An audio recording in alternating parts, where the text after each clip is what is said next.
wanna be the best in the game, invest in my name, check no restraints, I'm obsessed with the pain. I ingest, I retain, assess and I change, possessed by the thought I'll be free one day from society's restraints. Money, clout and fame, mud, disease, a plague. We all love to hate, have to play the game, have to make a name. All our insecurities are on display. This is war with the enemy, think that it was meant to be. Living in a time where disease is on every screen. I won't let them fester me, I know most are festering. Negativity is a plague for the mentally weak.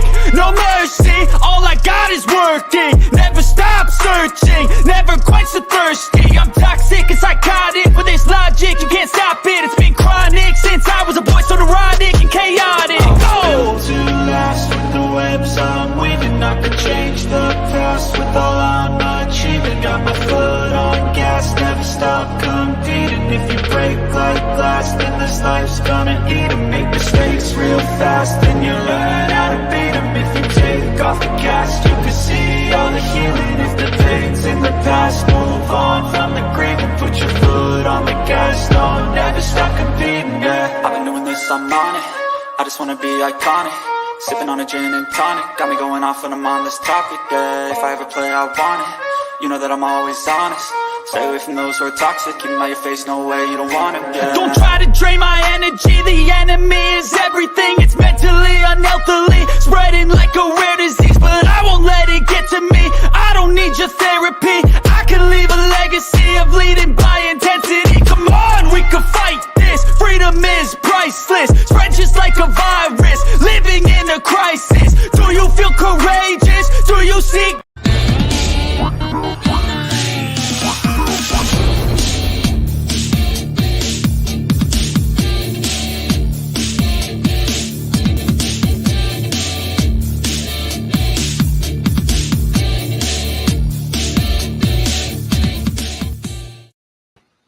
Hey guys, what is up? We are back with Inside the Mind, episode 4. I'm here with my guest, Coach Gladney, but I just want to give a quick shout out to our guy, Mac the Giants fan, for giving us this incredible idea on me interviewing all the members of the network. So how you doing, Coach? How you doing?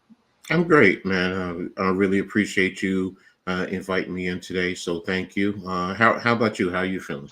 I'm doing good, Coach. I'm doing good. How you doing, Spunsy? Yeah, Sixers won, so I'm going off that. And I was just on the phone with this guy for like an hour. So everything's good, man. Everything's good. Yeah, so let's just get right into it, shall we? Because a lot of people were asking me about this question and how did you become a content creator? What was like your story of becoming a content creator? Well, it actually started because of I was watching Big Pat Sports Talk. So just watching and, just followed along and, joined in the chat. And yeah, I've seen other content creators, but it was just, things that he said, you could do it, if you were interested, if you were thinking about it, and, then looked through YouTube and said, hey, why not just, go ahead and do it. I mean, I wasn't coaching, any longer, because of my situation. So, I said, this is another way of me staying in touch with sports because, sports is my passion. Yeah, I didn't know it was actually because of him. I just thought you just started just because you love coaching and just that. I just thought you just figured starting. I didn't think it was from him specifically. Well, yeah, he had an indirect, effect. It was just, I started on my own, but, it's just, little things that he was saying as I tapped in and, some of his videos, someone asked him and, he said that. And I was like, maybe that's something that I can do. So. Hey, I'm glad he actually helped you make this happen. And if you guys don't know, I think he is the founder of the Big Blue Crew. Am I mistaken, or is that Lou? It's three of them. It's Lou, Joe, and Pat. It's the trifecta. So. Oh, okay. All right. So, Coach is actually heavily involved in that as well. So let the people know what the Big Blue Crew is all about. Well, Big Blue Crew is a group of Giants fans for the most part, but there's other members who, they might be other or for fans of other teams, but they're there along with the Giants fans. And, same thing, talk sports, a lot of it is Giants stuff. Yes.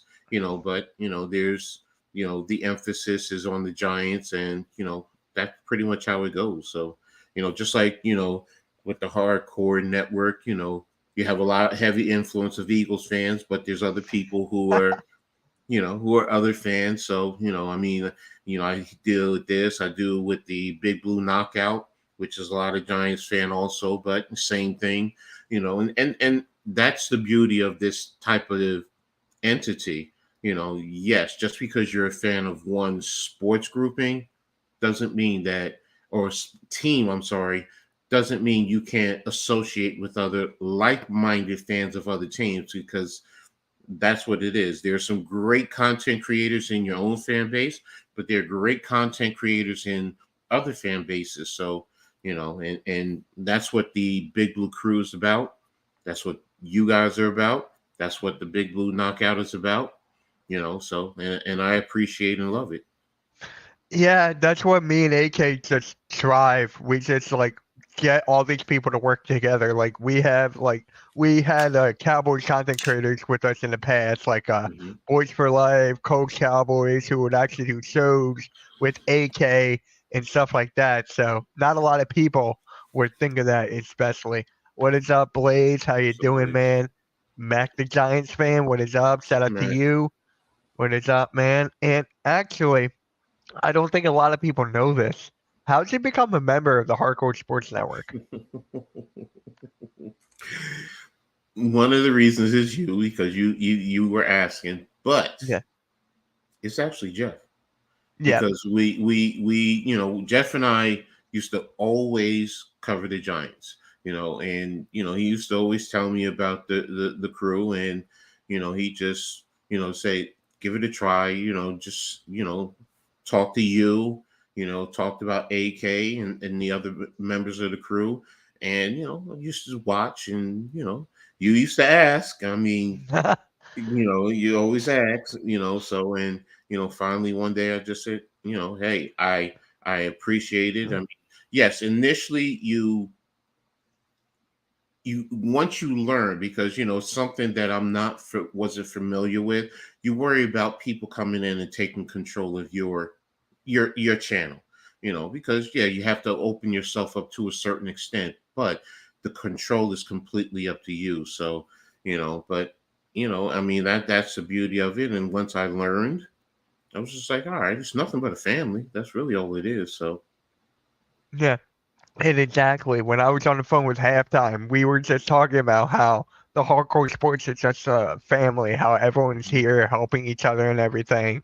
So that's basically the goal and everything. But what is your favorite part about being involved in the network? I think we pretty much just covered that with the family aspect, unless there's another part. well, diversity. I'm big on diversity. My children would tell you, when they were younger, we were in an environment that was pretty much one way in a sense. And when their mother died and we moved to Somerset, it was very diverse. You have so many different cultures. It's a diverse environment, and I'm big on that. Growing up as a kid, I may have lived in an urban environment, but my parents exposed me to many different cultures. I grew up a military kid. So, being around the military environment, like I said, being in an urban environment, my family, we are diverse. Um, my father's mother was basically half white. So it's like being diverse was ingrained in me from the time I was born.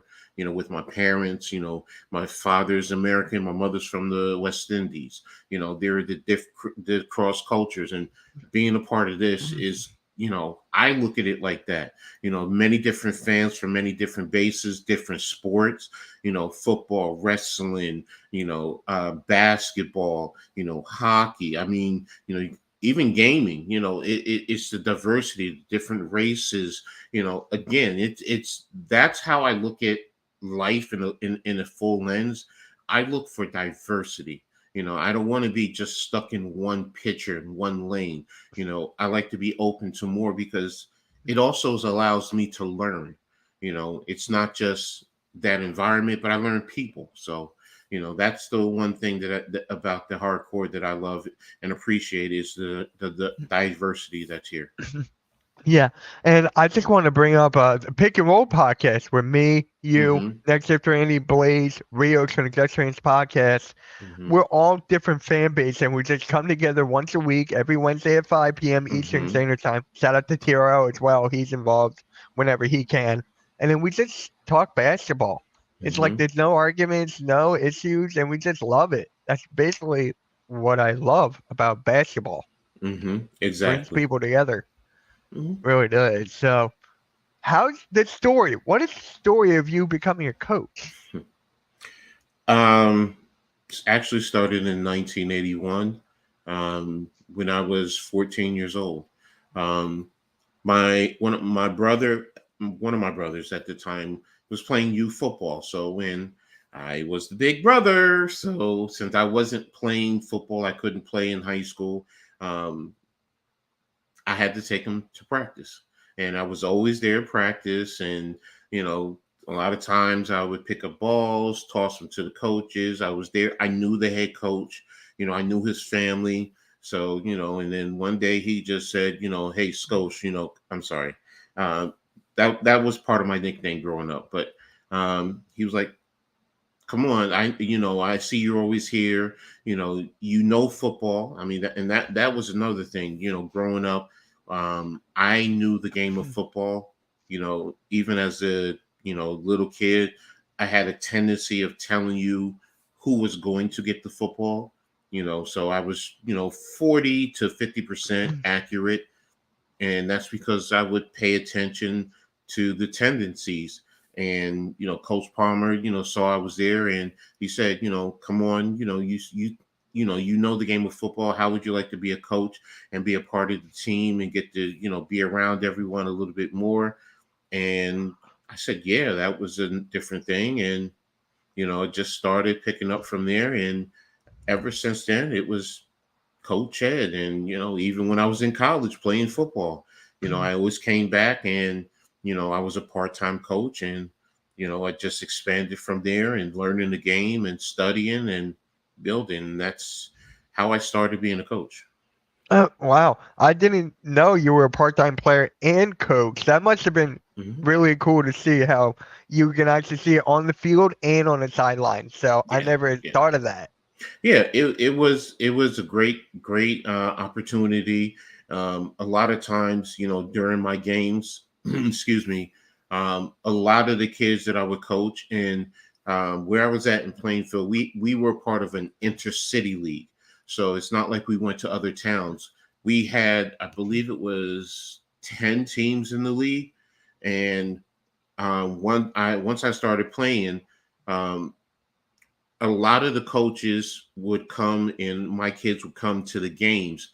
And I always had a fairly good rooting section, because it was coaches from the different teams. A lot of the kids jumping from team to team, we knew each other from the city. And it was great to have them there, to have that support. And they also learned, and they saw that, hey, look, even if I was playing D3 football, you can play college football. And some kids went on to you know go on and play college football or college sports. One of the guys who I grew up with, and he was playing on the other team, was actually Tate George. Most people don't know him, but he played for the Nets. He played at UConn. Tate actually he was tall, but seeing him grow up and grow to 6'5", and he went to UConn and ended up playing for the Nets. And his brother was actually playing basketball at the same school I was at. So at the same time. So and Eric was Tate is 2 years younger than me, so Eric is 4 years younger than me. So it was great. But kids saw that just from me initially playing college football, that you can do anything when you're coming from an urban environment. Yeah, yeah. So who's your favorite NFL coach of all time? Bill Parcells. Now you said Right. NFL. You said Yeah. NFL.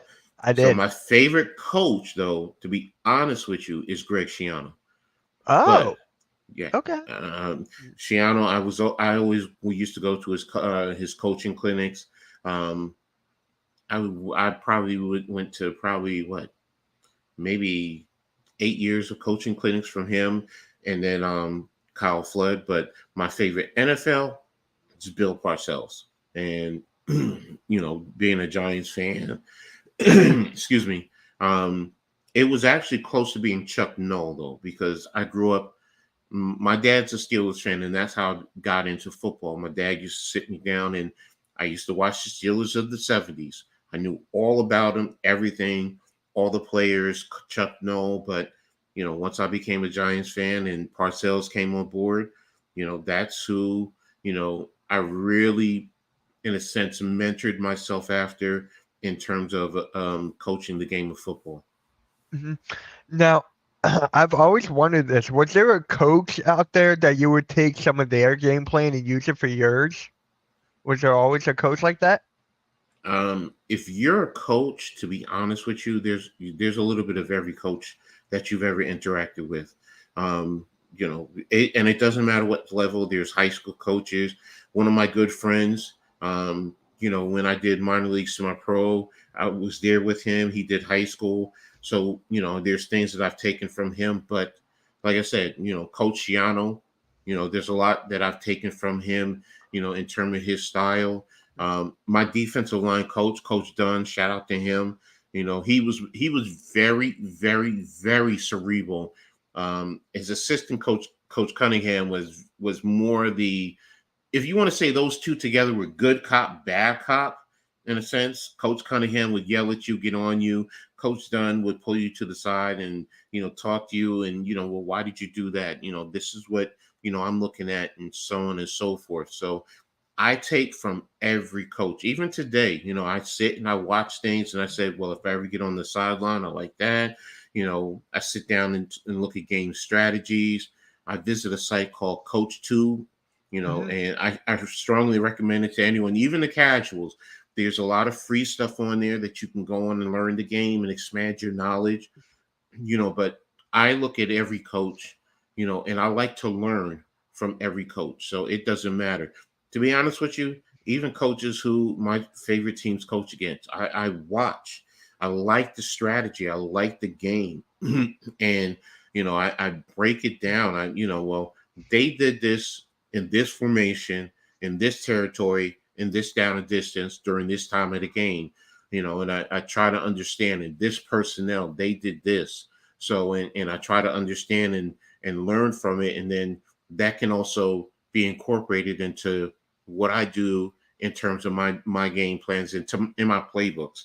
Trust me, if you saw my playbooks between my paper playbooks and my digital playbooks, if I had 10,000 plays, yeah, I have about 10,000 plays. And that's per side of the ball.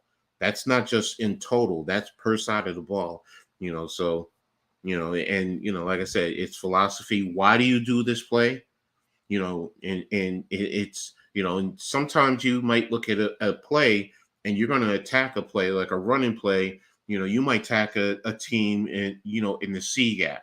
Another team, you might attack them out of the same formation, same play, but out of the A gap, if it's a run play. So, and that's why, and that's what I like to do. And that's what I take from all coaches. It doesn't matter, Mitch, if you were coaching football and you had to play, I'm going to study you. And, it may be something that I'm going to incorporate because there's a reason why you do it.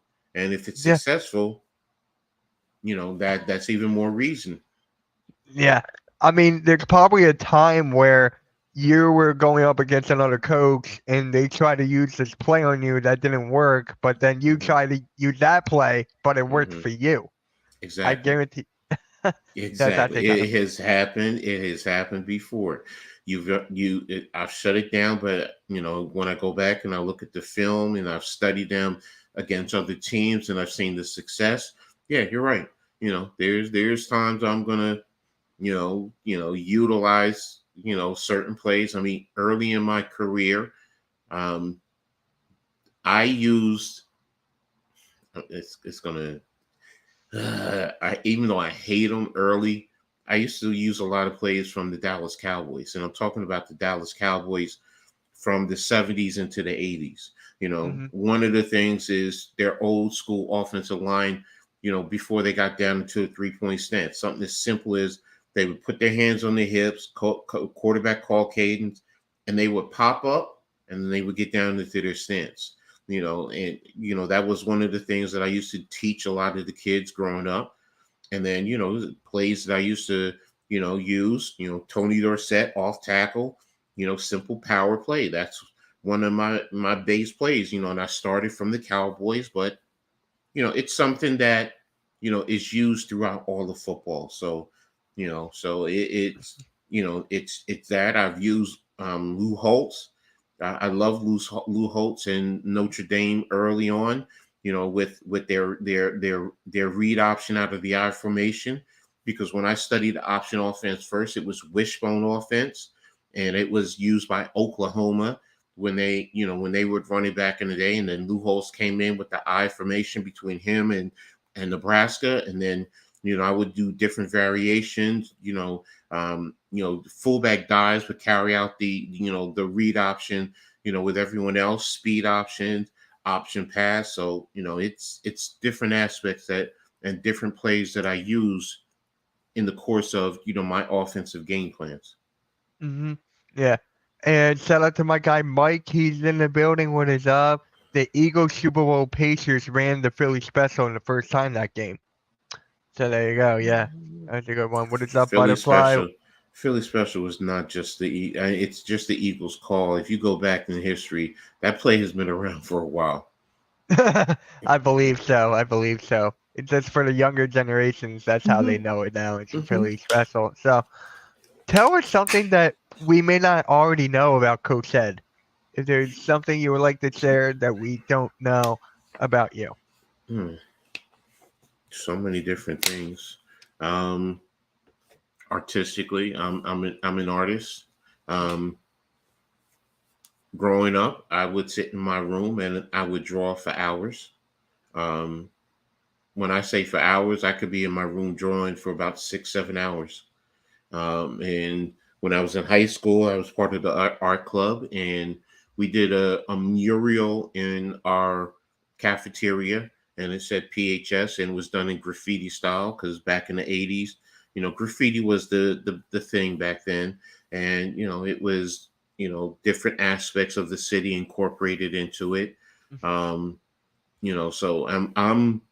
I'm a very artistic person. Even in sports, there's an art to it, and it was, even when I was trying to do my album, it was the artistic side of me that was, I was focused on, and like I said, football is, art to me, because like I said, there's a beauty to it. And I see, I always say this, a game could be 3-0, and it could be rainy, and you're on a muddy field, and guys are dirty, and everyone else is saying this is boring. And I see the artistic beauty in the game, because I see the chess match. I see the players, what they're trying to do. I see what the coaches are trying to do, their strategy, and and how do you counter this play and that play. And there's an artistic beauty to it. And ultimately, that's the biggest thing about me is, and my mother always says it to me. She's like, I wish you had stayed with art. I wish you had went to art school. And I'm like, Mom, but I'm football. You know me. I'm football. But she, West Indian, she really didn't like football. She, till this day, she doesn't like it because the effect it takes on your body, and that's what she says now. She's like, my spinal issues is, she blames it on football. But I get it. That's a mother. But, she doesn't understand the artistic side of that. So, and Butterfly, just to answer your question, I'm Aquarius. Oh, okay. All right, just let you know. And she was wondering if you played any sports. Yeah, I played football in college. I actually was on my high school basketball team, even though I sucked. I suck at basketball. That is not my sport. But being a big guy, I could take fouls and I could, rebound and I could draw charges, things of that nature. But Mm, basketball is not my sport. Mm-mm. yeah. Art is never too late on your leash. Yeah, art is never too late. That's something that everyone can grab. Yeah, but my hands are, not as good as they used to be. So, but yeah, this true. It's true to that. There's things you can do. So, Yeah. And if you could have dinner with three people, dead or alive, who would it be? I'm actually curious about this one. my dad is one. Um, the love of my life, God rest her soul. I wish she could come back and um, be with her, and my granddaughter. Oh, okay. I like that. I like that a lot. And if you guys did not know, his Twitter handle now is actually his granddaughter's name. Hmm. So it's Hmm. actually that is a very nice touch. If you guys could see Yeah, that, follow on X right there. That is a beautiful, beautiful thing. All right. yeah, So that's my baby. So, but yeah, those are the. Yeah, there are more, but those mean a lot. Dad, like I said, introduced me to football, the love of my life. I mean, what more can I say? She gave me three beautiful children, and she's probably the only person who I've ever opened up to totally in my life. And my grandbaby, I mean, that's my ride or die right there. So, don't mess with my kids, but don't mess with her because even over her dad, I will come for her. I feel yeah. you, man. I feel you, bro. Yeah, really. So apparently, Coach Ed tried out. I mean, yeah, Chad started out for basketball. He stunk too. Yeah, I So mean, I was in high school. I was a 6 foot, went barely 6 foot, 6 foot, 6 foot one center, and my range is basically a 2 to 4 foot box. That's it. That's it. And half the times I can miss a layup. So it's that's how bad I am. That I if you said I shot 20%, I would think that's high. So hey, a lot of great players in our time were successful in that box down there. So a yeah, lot of true, point. true, true, true. Which is why I admire guys like Charles Oakley, one of my all-time favorites. He has a better jump shot, and Dennis Rodman. So This is actually a good question. What is your normal everyday like? hmm, depends on first of all how my body is feeling. Because there's some days I'll be brutally honest. I could wake up at 4 or 5 o'clock in the morning, but I won't get out of the bed until 1 o'clock in the afternoon. Because my body is just either in spasm, pains, whatever the case may be. But when I get up, you know, getting myself going, like the normal stuff that everyone else does is a venture for me. Whether it's putting on my socks, putting on my clothes, that's why I get my aide for a few hours. She comes in, she helps me out, but get up, do whatever I need to do or whatever I can do, whether it's shower, make me something to eat, jump on the computer, surf the internet, watch TV, make my calls. There are people in my building that are always coming by, come on, let's go to the store. Nah, it's I live a very simple, boring life. I always tell people, but if I had a car, probably I would do a whole lot more, be a lot more active. But my everyday life, this is pretty much it. Sometimes, I'll get out and do a video and, you know, on Wednesday, I'm doing the hardcore with the Pick and Roll podcast. And um, whenever, we get situated, I'm going to get back to the heart of the city with my bro NYG 22. And it's times where I'm wanting to do stuff on my own, and sometimes the body's like, bro, no. And by the time I get going, sometimes my day doesn't start until 8 p.m. And then by then it's like you really can't do much. So but I appreciate it. Look, I can wake up. That's the biggest thing. I wake up, and that's why I have that type of thinking, and I just keep it going. And but it's very simple. You know, check on my family. You know, for sometimes they know that my family will tell you. Sometimes leave that alone. If he wants to bother you, if he wants to talk to you, he'll talk to you. Text him, hey, how you doing? That's it. Check on a couple of my ex-girlfriends who are good friends. We're very good friends. My bestie, text them. That's pretty much it. So I'm telling you, my life is boring. It's real boring. Hey, hey, that's a good life to me, Coach. You talk to everyone you support you. You talk to people that you have common interests with. That's a perfect life for me. And actually, Hmm. for this next one, I don't know how I'm gonna answer this, but Just ask me. favorite, favorite superheroes or villains? Mm. See? You got me. I mean, I watch them, but I'm like, growing up as a kid, Hmm. I guess it was Spider-Man. Yeah. Because he could crawl on buildings, but the real reason why is because of the back then the song, it was Spider-Man, Spider-Man, Yeah. friendly neighborhood spot. But I mean, that was about it. I mean, it's as far as villains, eh, Right? like the Marvel and all this stuff. I get it, and I don't begrudge anyone else. If that's your thing, do your thing. Me, it's just eh, It's, eh. yeah. Right. I'm basically starting to grow out of that phase now. Like I would still watch a movie every now and then, but it's Mm. basically I mean, I back. don't know. Would you say the Thundercats are superheroes? I mean, because I I did I guess. Voltron. I used to watch them, as a youngster, but now it's just like, yeah. I mean, mind you, I'm 57 years old, so it's like, yeah, that stuff is, that's for the younger generation. Y'all enjoy that, embrace it. Me, I'm just, eh, you know. Yeah. But then again, I do have comic books of them all: Batman, Superman, Wonder Woman, um, the Thing. You know what? Maybe the best one will probably be the Thing, because I used to love when he would say it's clobbering time. So I mean, and that would be in my late teens into my early 20s. I would appreciate him, but Yeah.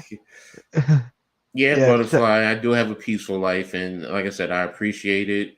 I mean, yeah, I know 57 is not old. I mean, my father is 80. Let me see, 90, 80, 41 till he's ooh, he's going to be 83. So he's 82 right now. So I appreciate that. My both my grandmothers lived to 95. So I'm young. I get it. I get it in that regard. Even though my kids always said, "Dad, you're old. You're old. You're an old man." Yeah, I know. I know. I'm older than most people. Okay, Yeah. Alexander. I respect that. Yeah. I That's respect mine that. too, Alexander. That's mine too. But hey, if your chat has any questions right now, keep them coming. Let's keep the chat going. And what advice would you give a new content creator? Um, you know, yes, you want to work to find your niche, but more than anything, just be yourself. I mean, it might be cliche, but it's true. You do find content creators coming out and they're trying to put on a persona, whatever the case may be, just be yourself, and because people are going to feel that, they're going to read that. If you're not genuine, they're not going to they're not going to they're not going to enjoy your work, number one, but they're not going to connect with you. And you know I always say that everyone's I have this many subscribers, and please like, subscribe. And I get it. We all get it. We understand. But I mean, I don't do this for subscribers, for likes per se. That's what you do because look, there's some people who are a little tentative or nervous. Look, come on, like, subscribe if you like the work. But realistically, I just put myself out there because I just want to do it. and that's it. It just helps me to, you know, in a sense, replace coaching, because I'm not out there on the sidelines right now, you know, coaching the game of football, but if you want to do this, just go out and do it, and find your niche, but just be yourself. That's the biggest thing. If you're funny, you're funny. If you're boring, you're boring. Okay, but yeah, at least you're you, and you're who you are, and you know and from there, those who want to connect with you, who will connect with you, you know because they're content creators most people will think are boring, but I find very intriguing just because of their story. That's what they're doing. So, and that's the biggest thing. Just be yourself. Yeah, and if I need to learn something about a certain sports team or whatever, there's always content creators out there that will help you more than actual media like ESPN and all that stuff, Hmm. TNT. Hmm. So that's what I find better about the internet. It's just the real takes, just like the Hardcore Sports Network. Make sure you hit that like and subscribe. Appreciate that. We're 10 away from 1K, but I just want to talk about how the internet is such an amazing thing, and it's just Hmm. like meeting people from different parts of the world. Like Randy's in Canada, Hmm. and we consider him like a brother. Blaze, if you're still in the chat, you know someone from other parts of the world. We see people Hmm. from the Philippines. Like that is my Hmm. favorite part about being a content creator. It's just seeing people from different parts of the world who love your content and stuff like that. So that That makes me. that's a great point. I mean, the international connection is just such a beautiful thing. Whether it's here or if you're on in Twitter, I'm sorry, X, and you're in the spaces. I mean, sometimes I'm in the spaces, and you got people who are in Germany, you got people who are in England. Like you said, they're in the Philippines, wherever. The internet, it connects so many people, and I joke about it, but in a sense, I'm dead serious about it. I was told my kids, I said, you don't realize how fortunate today's generation is. If I had the internet the way you guys have it now, when I was a kid, I'd have 3 BAs, 2 masters, and a PhD by now. And they look at me, and I said, because number one, when I went back to school after my first time, after I left school, once I had my oldest daughter, I finished my degree online, and I loved it. I loved it because I said, just give me my syllabus, tell me my due dates when stuff are needed. If I have a question, I'll email my professor. Otherwise, leave me alone. Let me teach myself. And that's the thing about the beauty of the internet now. Just like with this, we're all sports content creators. But like you said, there are people all over the world. There's different fans of different teams, but we're all connected through this medium, and it's a great resource. So, and I just love it. So, Yeah, connecting with people from all over the world is definitely a rewarding feeling. And then here comes halftime saying, I have people from China. It is awesome. Like, you would never think of that. Like, you would mhm, never think of that. I was hanging out with my friend, I guess it was last night or 2 nights ago, just chilling, eating dinner and stuff. And he was mhm, just like talking about just the world and how powerful the internet is and mhm. stuff. It's just like he's like, Mitch, I commend you on that because not Yeah, a lot of people would like to be in your shoes, but they're too scared to do it. exactly. Exactly. And that's the thing. I mean, the internet does allow you to open up a little bit more. Now, yes, are there those out there who put on a fake persona? Yes. But you know what? We're all pretty smart. We can all weed that out. You can weed it out. But, the internet, being a content creator, yes, it does, tap into maybe an inner personality that draws it out of you.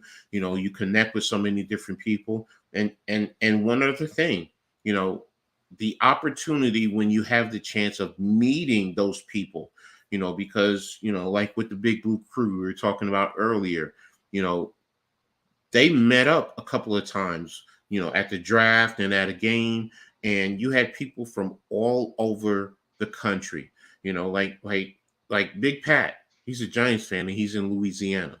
Lou is in Carolina. but when they come up to, Jersey to see the Giants play, there's a lot of, and that's the thing that I learned.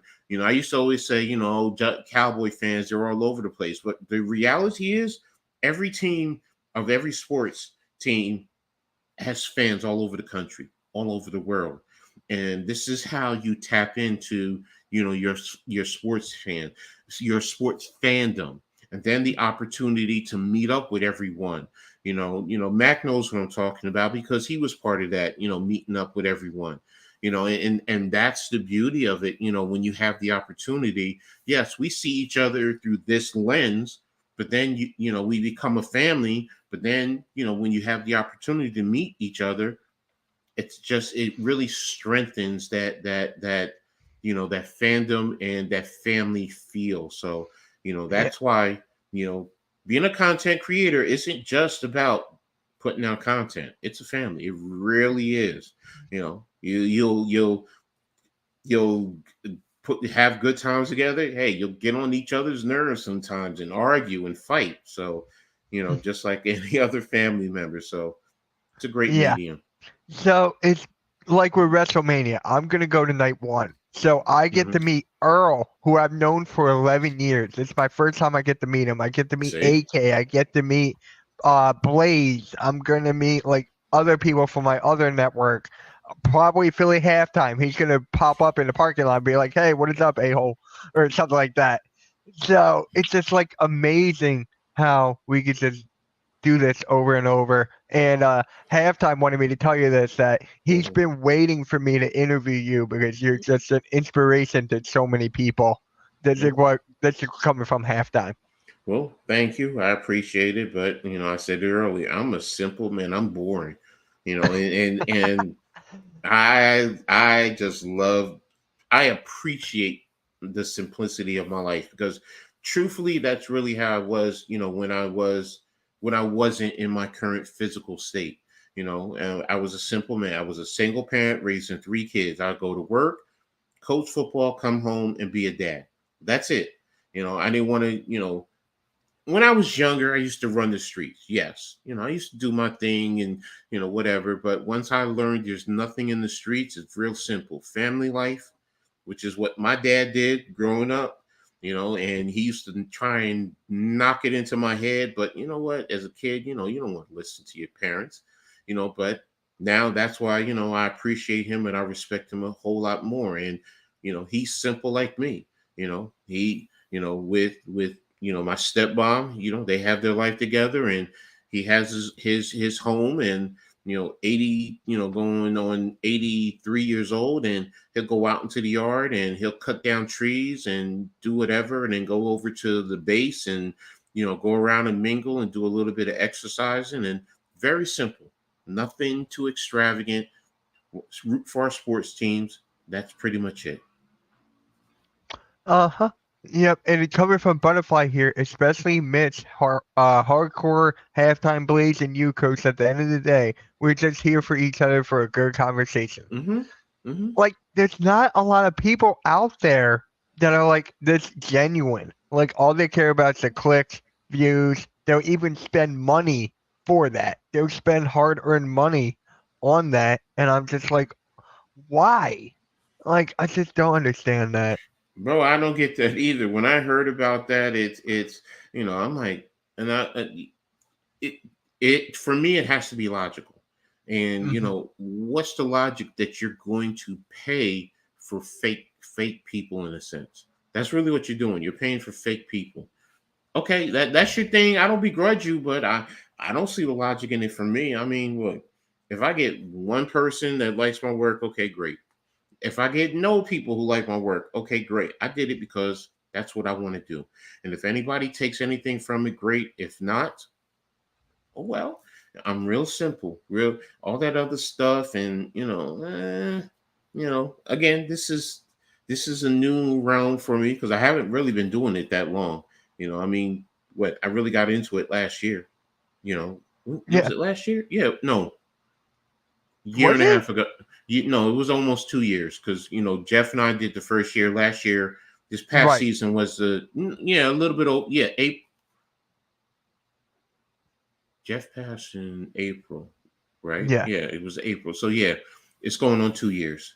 So yeah, because he and I started in the following April. So yeah, it's only been 2 years. So, Yeah. but the point being is, I haven't done it that long, and I'm still learning. So exactly, Matt, you do it because you love it. Whatever. And and it's exactly what he brought up in the first episode, how he loves the Olympics. And then now I Mm-hmm. know you, Coach, you love Mm-hmm. the Olympics as well. Now you Exactly. and Mac are pretty much going to cover the Olympics together this off season, this summer. I'm looking forward to that. And shout out to my guy Wesley right here. Mitch and Coach Ed are awesome. The Hardcore Sports Network is the best thing going on today. I get messages like this. I get comments like this all the time. Hardcore Sports has a lot of impact on a lot of people's lives, and it's actually crazy. And the Yeah. other stuff becomes stressful. Exactly. Yeah. And that's the thing. I'm at a point in my life, I don't need too much stress. The only stress I really need is worrying about my kids. Are they all right? Worrying about my granddaughter. Is she all right?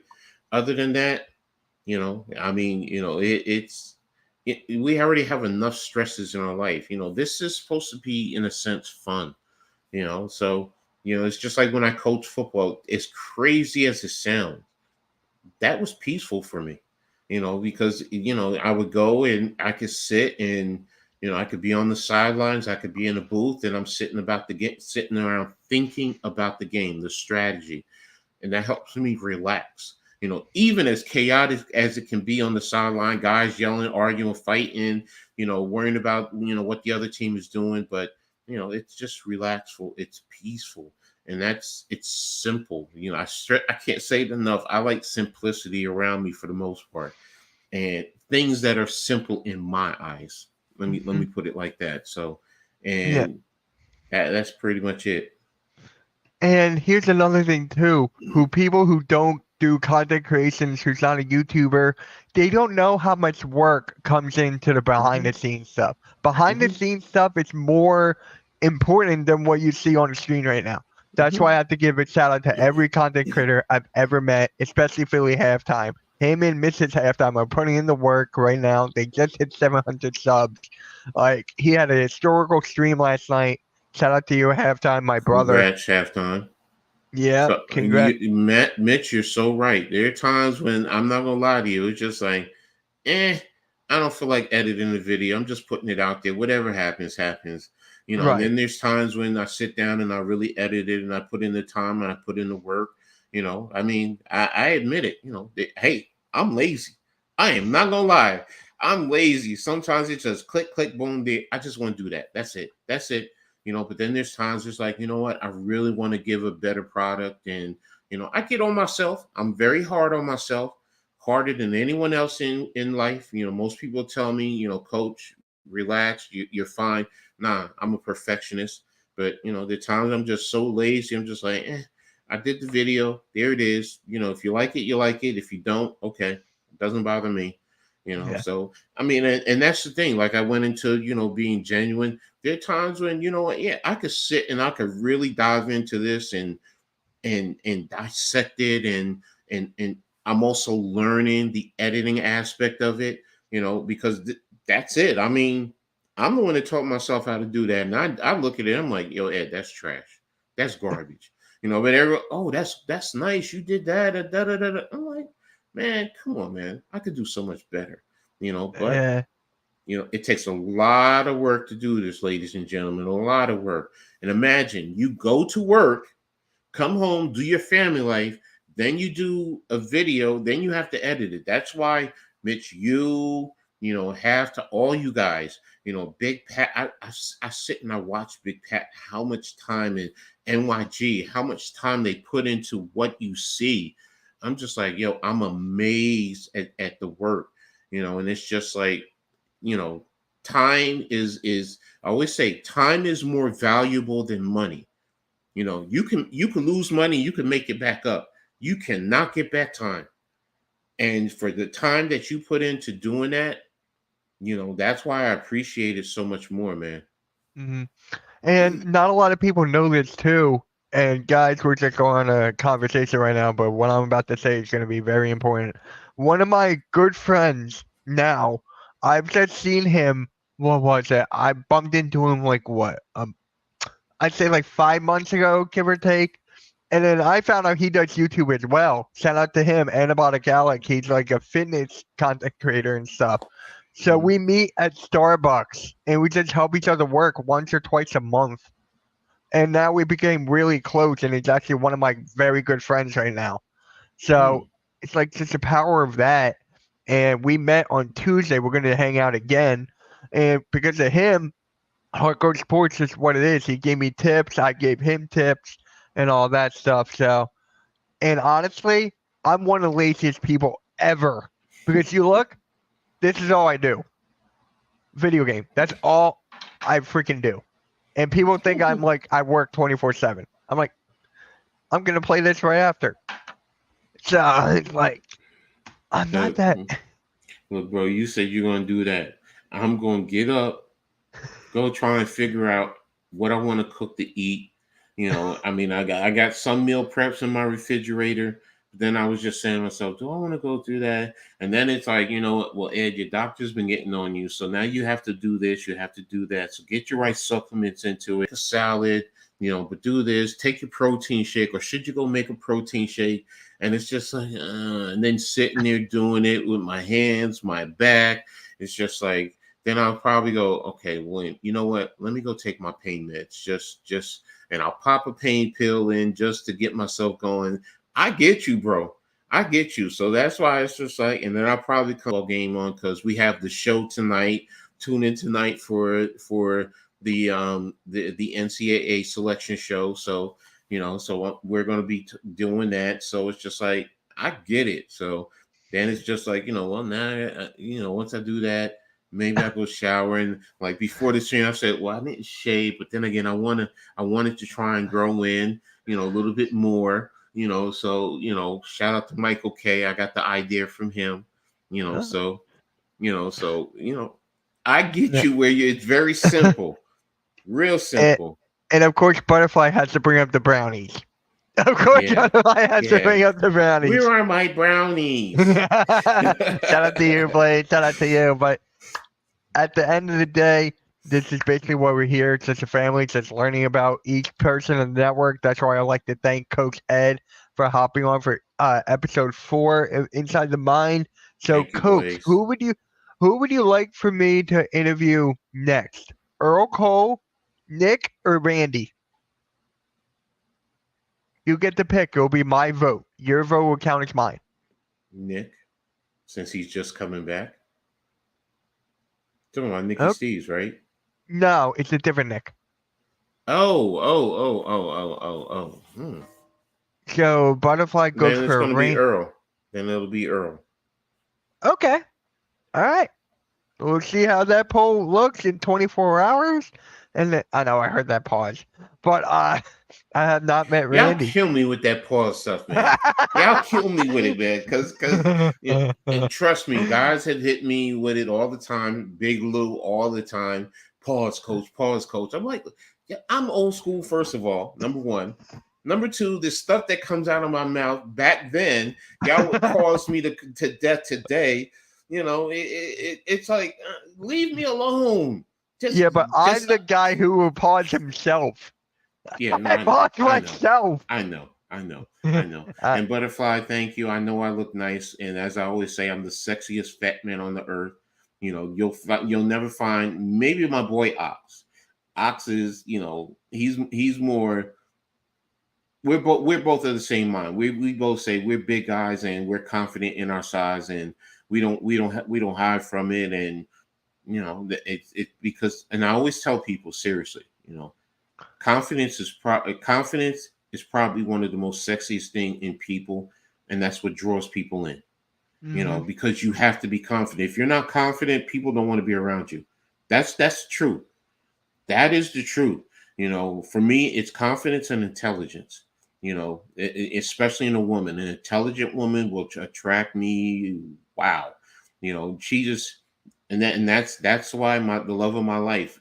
She and I, the way we met, we were set up, but we didn't meet each other physically. We actually met. It took us 2 weeks before we physically met. We were on the phone for 2 weeks. And I was back then. You were on the phone when I say you got home from work, and you get on the phone. I mean, I was what? She was 18. I was 20, Mm-hmm. and we were on the phone 6, 7 hours, falling asleep. But the conversations, the level of intelligence, man, that's something that's captivating to me. In a woman, confidence and intelligence. Those are two things. It's not physical appearance. Just for the record, I've always been told this.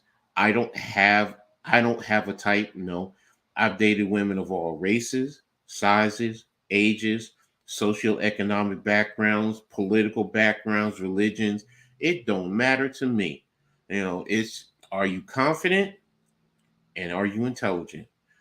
So I'm sorry. I am not trying to disrespect anybody, but I can't be around no dumb fuck. Excuse my language. Nah. I mean, as a woman, look, I'm not saying you have to be the smartest person, but you have to have some level of intelligence. I don't care if it's street smarts or book smarts, but you have to have something, so, and you have to be confident in yourself, so, and that's a fact. And I'm very confident in myself. Some females may be like, "Oh, you're ugly." Okay, that's your opinion. That's what you like. That's what you say. You have your types. Okay, me, I know I'm a fine piece of meat. So, all right. So, but I know I just got off course. So let's just No, it's all good. No, it's all good. So with that being said, guys, make sure you hit the like. Coach, let the people know where they can find you, Coach. Well, you see my Twitter handle, Sky Papa's 72. Skylar is my granddaughter, so I'm her papa. She calls me Papa. 72 is actually my jersey number in college. So, that's where you'll find me there. My YouTube channel is Coach A Gladney. Coach A Gladney is Amazing World of Sports. So, and that's pretty much it. That's where you'll find me. Facebook, I'm not on as much as I used to, but if you went there, I go on there probably maybe once every 2 weeks, and it's Ed Mel. That's Mel, Mell, Gladney. That's my main one. The others are deactivated, but that's pretty much it. Instagram, Don't Sweat the Technique. That's my Instagram channel. And yes, I'm a big Rakim fan. So shout out to Blaze. He knows about that. I'm a big Rakim fan. So thanks, Matt. Yeah. So that's pretty much it. Yeah, great conversation. Appreciate that, Butterfly. And for episode 5, we'll either get to see Earl Cole, Next Shift Randy, or Nick from Sleeper Media Sports. Vote. Make sure y'all vote. Yeah, guys, let's vote. I want to get this. It's on the community tab. If you guys have not voted already, we already got a couple in there, 5 already. So make sure you guys hit that like, subscribe. We're 10 away from 1K. I want to get there sooner rather than later, and we're out. Have a good one, guys. Peace.